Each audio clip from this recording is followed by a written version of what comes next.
sociales por persona. Buenos días. Muchas gracias por la pregunta. Y también por el comentario y la reflexión que ha hecho usted. A ver, ¿por dónde empieza? Bueno, yo estaba comentando con Carmen y algunos amigos de que este servidor, producto de la cultura andina, suele ser muy equilibrado, no sé, bastante racional, por decir, ¿no? Cuando hay alegría, se alegra, pero no mucho. Cuando hay tristeza, se entristece, pero no mucho, ¿no? Hay que saber dosificar, digamos, los sentimientos y las sensaciones humanas.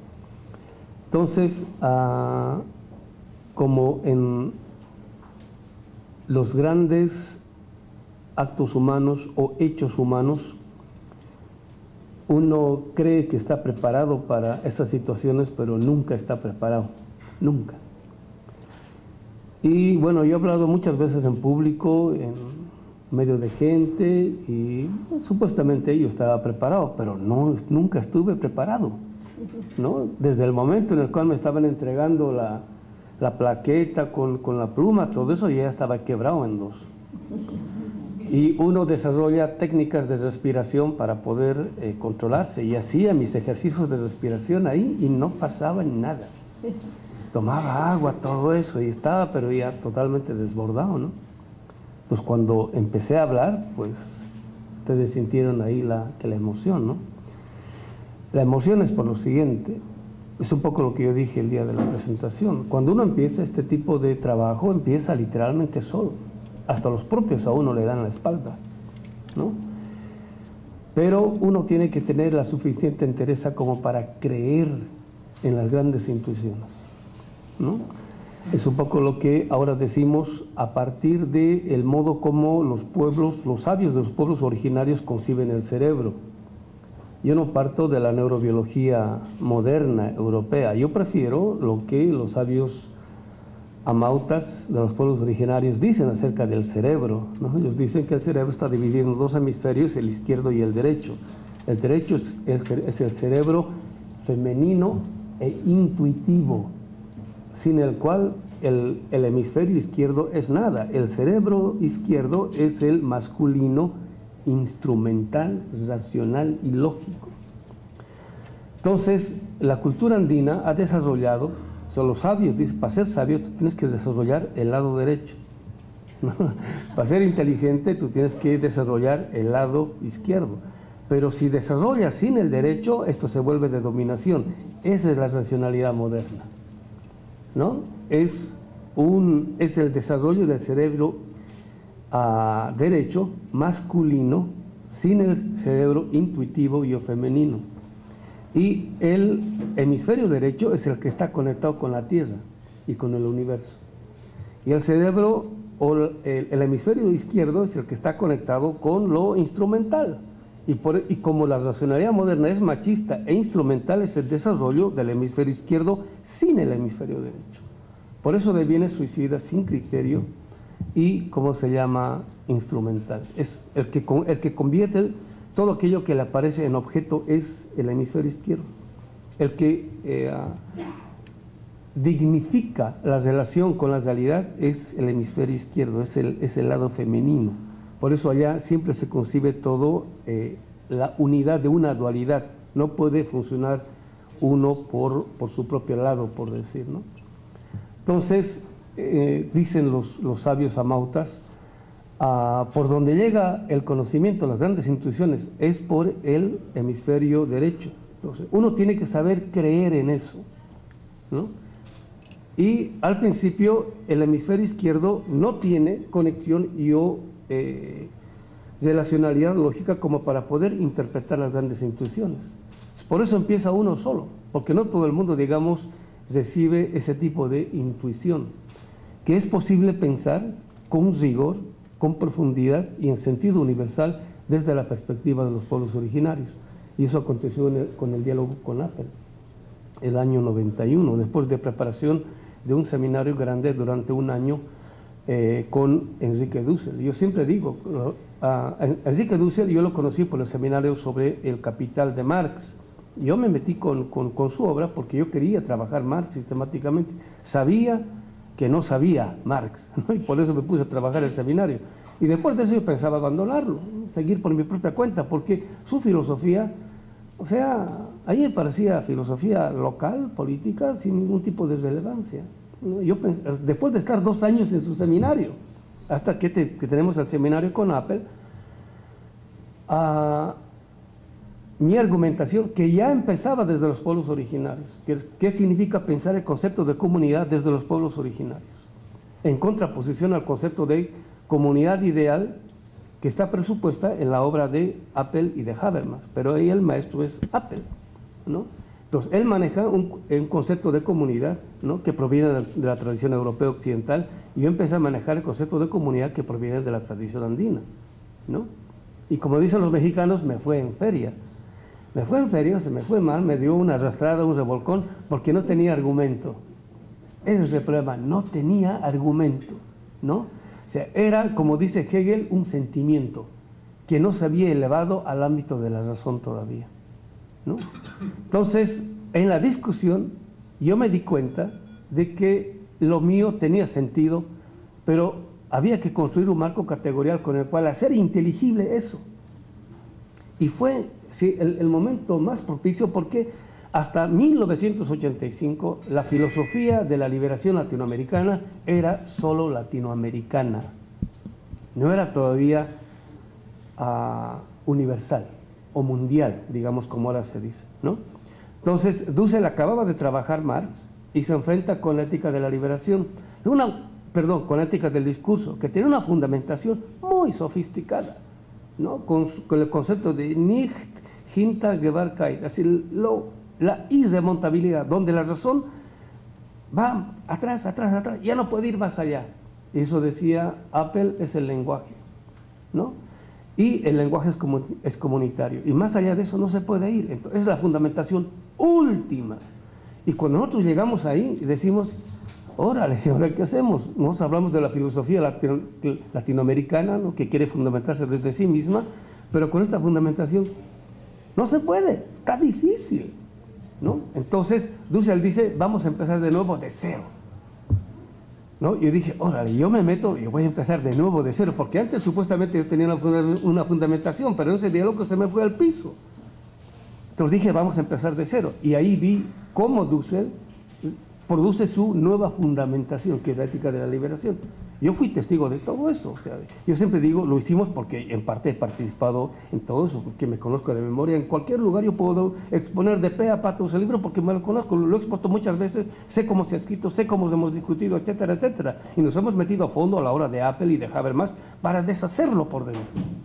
O sea, el giro pragmático, por eso hablamos del giro decolonial más allá del giro pragmático. El giro pragmático está más allá del giro lingüístico. La ciencia social latinoamericana todavía no ha hecho el giro lingüístico, imagínense, peor el giro pragmático, peor pues el giro decolonial, ¿no? Entonces, con esa escuela yo dije, ahora sí voy a intentar producir un marco categorial con el cual sea inteligible pensar desde la perspectiva de los pueblos originarios. Y empecé, paralelamente a Dussel, a hacer algo similar. El tope con el cual se enfrentaba Dussel y que no podía ir más allá era, bueno, si Apple dice que la fundamentación última en esto consiste el logos último, el contenido último a partir del cual se fundamenta toda la tradición de la filosofía europea occidental, es el logos, ¿no? Si el logos antes era pensamiento, ahora es lenguaje, y eso, digamos, desarrollado hasta sus últimas consecuencias por la obra de Apple, que la filosofía latinoamericana todavía no la ha digerido, ¿no? Digerido, procesado, apropiado, eso quiere decir. Entonces, decía Dussel, ¿y ahora de dónde empezamos? ¿No? Y ahí aparece Hinckelhammer, pues, el maestro, pues, ¿no? Entonces, se lo invita a Hinckelhammer el año 93 a que participe del diálogo. Y él, de un plumazo, partiendo de Marx, desfonda completamente el pensamiento europeo occidental, en este caso el habermasiano apeliano. Ahí radica el nivel último de fundamentación. ¿Qué quiere decir estar vivo? No es un vitalismo. Vivo quiere decir, hay que estar comido, Hay que estar vestido, hay que tener educación, hay que tener cultura, hay que tener historia. Como dicen los mexicanos, hay que tener madre, ¿no? Entonces podemos argumentar, podemos pintar, podemos lo que sea, pero si no estamos vivos es imposible. Ahí radica el último nivel de fundamentación, al cual la racionalidad moderna no puede llegar, porque necesita negar la vida de la humanidad para afirmar su forma de vida. O sea, ese es, digamos, el último nivel de fundamentación. Y gracias a Hinkelhammer, ¿no?, pudimos descubrir eso, y entonces ahora la fundamentación de Dussel pudo convertirse en universal. Entonces, la ética de la liberación, de ser solamente latinoamericana, ahora sí tenía una pretensión no solamente legítima, sino racional y argumentativa de fundamentación última. Y ahora sí podía ser universal, gracias al principio vida, descubierto por Hinkelhammer, ¿no es cierto?, y desarrollado en parte por Dussel, pero eso todavía parecía abstracto. Es el último nivel de fundamentación, son los conceptos más básicos. ¿Qué quiere decir conocimiento? ¿Qué quiere decir sujeto? ¿Qué quiere decir ser? ¿Qué quiere decir realidad? ¿No? Que en última instancia todos hacemos uso, pero nosotros no sabemos el contenido que está presupuesto en ese tipo de conceptos, y el contenido que está presupuesto en ese tipo de conceptos es la tradición europea moderna occidental. En el año 2005, Alan Turing dice algo que nosotros ya habíamos descubierto antes, pero como uno es, por decir, ¿no?, indito, ¿no?, sudaca, ¿no?, uno dice, pero nadie tira bola. Entonces, por eso estratégicamente yo hago uso de Alan Turing. Alan Turing, ¿quién le puede cuestionar? Formador de grandes generaciones de cientistas sociales a nivel mundial. En el 2005, en un evento en la UNAM, ¿no?, él dijo lo siguiente: nosotros nos hemos dado cuenta, está intentando tematizar el fenómeno de los BRICS, dice, nosotros nos hemos dado cuenta de que las categorías que utilizó la ciencia social en el siglo XX para entender en el siglo XX provenían del siglo XIX. Se lo dice el 2005, ¿no? Y un gran sociólogo, un gran cientista social, reconocido, pues tiene amplio reconocimiento y además es de izquierda, o sea, no es de derecha. Dice, en cuyos contenidos, esto es lo fundamental, en los contenidos de los conceptos y categorías que utilizó la ciencia social para producir conocimiento durante el siglo XX, en cuyos contenidos nunca estuvo presente la realidad llamada Latinoamérica. ¿Listo? ¿No?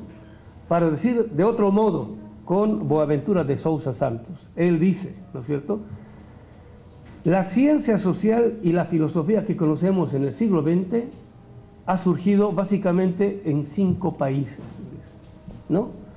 Inglaterra, Francia, Alemania, Italia y Estados Unidos, ¿no? Y cuando dice esto, ¿qué es aquello que quiere decir?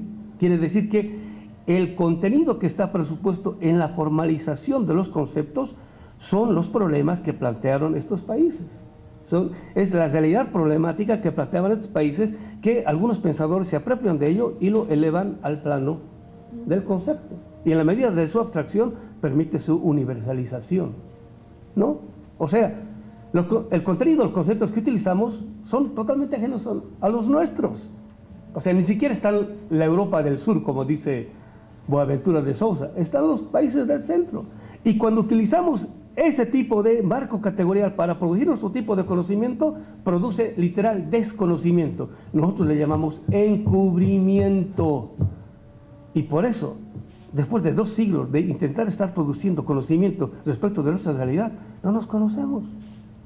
Especialmente la ciencia social y la filosofía, ¿no? Y por ello es que, esto decía Hugo Semmelmann decía esto, principios de la década del 80, dice, en América Latina, quienes han conocido más América Latina ha sido el ensayo y la literatura, y no así la ciencia social y la filosofía. ¿Por qué? Porque la ciencia social y la filosofía, los primeros eurocéntricos, los primeros colonizados, porque ellos pensaban que el pensamiento, en esto consiste en ser eurocéntrico, pensar y creer que solamente el europeo y nada más que el europeo es horizonte a partir del cual se puede producir ciencia y filosofía. Cuando yo pienso y creo eso, automáticamente me estoy negando. O sea, a partir de lo nuestro no se puede, pues. Entonces, en muchos seminarios, yo me acuerdo Semmelman, ¿no? Yo he sido alumno suyo, ¿cómo se llama? Muchos años, ¿no es cierto? Y en mi opinión es el epistemólogo más importante en lengua hispana, no estoy diciendo de América Latina, reconocido inclusive por Manuel Sacristán. Ustedes saben quién es Manuel Sacristán, ¿no? Entonces, él decía, tantas generaciones de alumnos que yo he tenido, a quienes yo les he explicado cómo es que se puede ser sujeto en ciencia social y filosofía. Ser sujeto en ciencia social y filosofía quiere decir, yo soy capaz de producir un pensamiento comparable al de Weber, al de Simmel, al de Heidegger, etcétera, etcétera. Eso quiere decir no tener el complejo de inferioridad. Entonces, tantas veces yo he enseñado eso. ¿Cuántos alumnos tengo de esa tradición? O sea, ¿quiénes han desarrollado a Semmelman? Estoy diciendo. ¿Cuántos? Los dedos de esta mano sobran a borbotones. ¿Por qué? Porque tenemos sumamente introyectado el eurocentrismo dentro nuestro. En eso consiste, pero está sofisticadamente metido ahí adentro. Es parte de nuestras neuronas. O sea, creemos. O sea, fíjense en la Facultad de Filosofía, ¿no? El docente que da clases de Hegel, enseña Hegel, ¿no? Un chavo de nuestra generación, ¿no? Entonces, yo acababa de dar un seminario sobre la ciencia de la lógica en Bolivia, durante este proceso, este periodo. O sea, el compañero Evo Morales, el compañero hermano Evo Morales, acababa de llegar a las instituciones, en este caso al Estado, y lo primero que nosotros hacemos es hacer un seminario sobre la ciencia de la lógica. ¿No es cierto? ¿Por qué? Porque en la historia de la humanidad, en los momentos revolucionarios por excelencia, el pensamiento crítico tiene que revisar lo que significa no solamente la crítica, sino el método, porque la situación nueva le implica o mejor, le obliga a repensar de nuevo cómo es que se puede conocer la nueva situación. Entonces, terminamos de hacer el seminario, ¿no? Tenemos algunas notas, hablamos con el compañero, le digo, mira, ¿sabes qué? Yo acabo de hacer un seminario, ¿sí? Y le estamos dando en la torre a Hegel, a la ciencia de la lógica. ¿Qué piensas? ¿Qué opinas? ¿No? Si ¿crees que se puede así? Entonces me dicen, no, ¿cómo? No, está difícil, no se puede, ¿no? O sea, creen que no se puede. O sea, llegar a lo de, no se puede. Pensando de los pueblos originarios, no solamente se puede, se debe. No solamente es posible, sino hay que hacerlo. ¿Por qué? Porque en Hegel está la última fundamentación, gracias a la cual la modernidad se ha elevado al ámbito de la razón. Y gracias a eso ahora es universal. Y gracias a ese tipo de fundamentación que hace Hegel, es lógico y obvio que todos no solamente seamos modernos, sino queramos ser modernos. ¿Qué quiere decir eso? Siempre la gente confunde querer ser moderno con tener celular, computadora, ese tipo de cosas. La modernidad es la producción de un tipo de subjetividad pertinente al capitalismo. Y es la subjetividad de la dominación. Es constitutivamente dominadora la modernidad. Producto de todo eso, siempre les digo a mis alumnos, ¿quieren ser modernos? Búsquense a quien dominar. Van a ser buenos modernos. O sea, eso es lo que está detrás, ¿no? La cámara, la televisión, todos son fenómenos. Lo que está detrás es una subjetividad, ¿no? Marx dice, es la relación social. Relación social quiere decir relaciones de dominio y de explotación del trabajo humano y de la naturaleza. Eso quiere decir, ¿no? Pero para poder hacer eso, la modernidad, o sea, la subjetividad de la burguesía, y eso está claro en Hegel. Y en Habermas, su teoría de la acción comunicativa sirve para eso, ¿no? Para mostrar cómo ese tipo de subjetividad es lo más humano, lo más racional, lo más universal. Y para eso han producido su propia idea de universidad, su propia academia, para no solamente dominarnos por la fuerza y por la economía, sino también con argumentos. Y han construido argumentos tan sofisticados, y yo he visto gente bien revolucionosa, ingresa a la universidad, quiere salir a la calle a tirar piedras, bombas, todo eso, termina la carrera y se vuelven funcionarios del PRI. Bien conservadores. ¿Por qué? Porque está tan sutilmente desarrollado el argumento que a cualquiera que tiene una pretensión de liberación, lo voltea. Porque se tragan el argumento. Y como desde nuestra perspectiva no hemos podido desarrollar el argumento, pues no hay argumento. Entonces muchos cuates que han salido de los nuestros enseñan en Alemania y dicen, filosofía latinoamericana, ¿dónde está? Muéstrenme.